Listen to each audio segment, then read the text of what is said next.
Welcome back to LBB.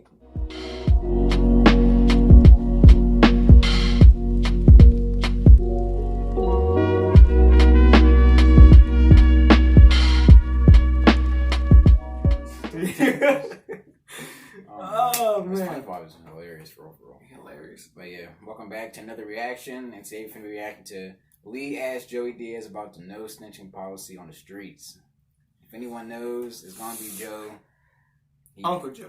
Uncle Joe. Yeah, this dude grew up scandalous. Was doing a bunch of stuff. But yeah, if you're not right into this. Well, can you guys explain the no snitching thing? Because obviously everyone's been told not to tattletale, but then like this thing is happening with this rapper right now with Snoop Dogg getting mad. Like this rapper had a whole 40 years of possible prison time. 6 months. They're talking about 6 months for ratting, and everyone. To me, if I was gonna go to jail, it'd be like, yeah, maybe I can see where tattling is like, okay, I'm not gonna go to jail now, but is it something different? Like, how can people take it so seriously? Please say some bullshit. It's a culture thing, and they no snitching is don't nobody really want to live. Who is this? They think they do. He's supposed to be reacting on his videos. They get You copyrighted. actually don't. In those days, that's when men were men, though. That's when the streets took care of itself and things would come around. Yeah. I don't think that there's been a actual no snitching situation. Shoot, man, since before Kobe Bryant.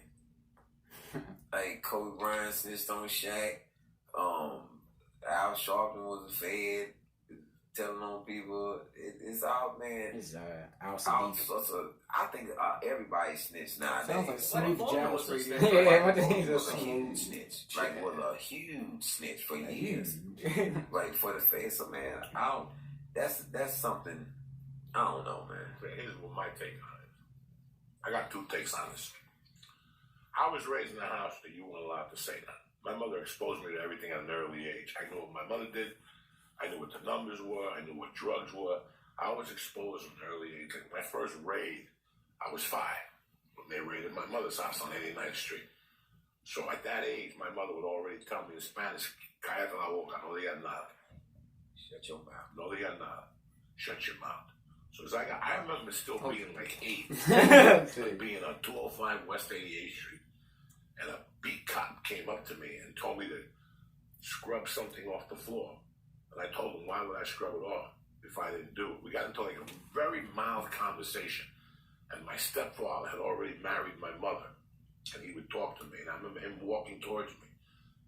And he looked at me in Spanish. He's like, no digas nada, don't say nothing to him. So I was always raised to keep my fucking mouth shut. I came from a neighborhood where I played at my godmother's house, you couldn't be a snitch. And then when I moved to Jersey, you couldn't be a snitch. When you get arrested, the first thing you do is to keep your mouth shut. You don't know nothing. Now, I was in a situation where I was facing jail time. They came to me and asked me to make buys or whatever. Listen, I'd rather fucking stab myself in my heart. I could never, ever, ever do that. Now, there's something else. You're asking me about snitching? Right. I'm not a snitch. I don't know nothing. I don't even know what the fuck you're talking about. If you're involved, you do your time and you keep your mouth shut. Yeah, it's not what people think. It's what you know. Character is what fucking, don't let my character ruin my destiny. And character is what you do when nobody else is around. Right.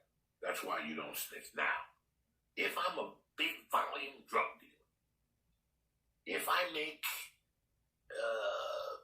$500,000 a year on coke, $500,000 a year on gambling, $500,000 a year on hot stuff, $500,000 a year on construction, everybody is always trying to shoot you down. So number one, for you to get ahead and to get up in that level, you have some dirty cops. I was a punk drug dealer and I had dirty cops. I had a cop that would give me all the guns he confiscated for coke. So any hot gun, I tell him, any hot gun, get 200 cash. I was just shipping them back east. I remember still this guy coming to my house at 2 a.m. on duty with his jaw going from side to side, his eyes spinning in his head, and asking me for a gram of coke. Now, when you're in that position there, when you're in the $1 million game, okay, there's going to be times like Michael Dodd. Like Michael Dodd told me a story one time. I told him I was going to go on Bo Diegel's podcast, which I still owe an appearance on. And he goes, don't say nothing to Bo that you know me, because one time Bo and his crew were about to arrest somebody.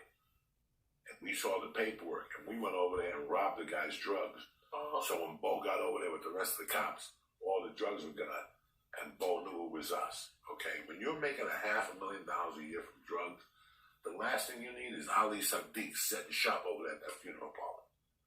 Especially if I'm right here. I need Ali to get with his fucking friends jumping up and down with rap music and fucking cars at night. I'm trying to sell $1 million here. I got a cop in my pocket. I'll tell him to go over and talk to Ali. Go bust Ali, shut him down. But, whoa. That's part of business. Okay. That's not called a rap. That's That's part of business. That's part of business. Ali's got a sister. And I went to a club one night. I called her a fucking cunt or whatever. Ali knows me. Ali knows me. We're friends. He knows I'm a drug dealer. He don't want no problems with me, whatever. You know what? He might just, by mistake, put an ounce of coke in my car and make me get by mistake. That's not a rap. That's part of doing street. That's street business. That's street business. That's part of colonial damage. That's part of getting mixed up in the fucking game. If you're a drug dealer and you have any clout or a numbers operator or anything, you have a cop on your payroll. You have a couple cops on their payroll, and they have ears. And they'll come to you and say, listen, we just busted this dude, Ali, and he's down there rapping. Like, cops work like that too. So I already know. So I'll call the king of the fucking brothers and go, hey, if you got something going on, Ali, disconnect. Because he's in there rap. Now I just won myself a favor with the brothers. Right. Now I just won myself a favor with the brothers, because Ali's running with the brothers over on 88th Street. Now I go over there and tell him, hey, Bust Ali, how Ali, do you know him and this his is brothers. singing the blues? Who's Copernicus? Me. How do you know? But I tell you that fucking Ali was rapping on Copernicus. Now they owe me a solid. Gotcha. So it's all on the street. It's all about solids. So is it more of, it's not that you're ratting, it's that you're dealing with the cops? Yes, it's that you've made them a partner, and now they're your partner. 10 Planet Kush. He be going deep into this shit, bro. I can listen to Joey Diaz tell stories or just explain anything. It's gritty accent. Yeah, From bro. Jersey. If you enjoyed the reaction, make sure you hit the like button, subscribe, and share, man. Let us know what other Joey Diaz clips you want us to see. We'll see you next time, LB. Peace.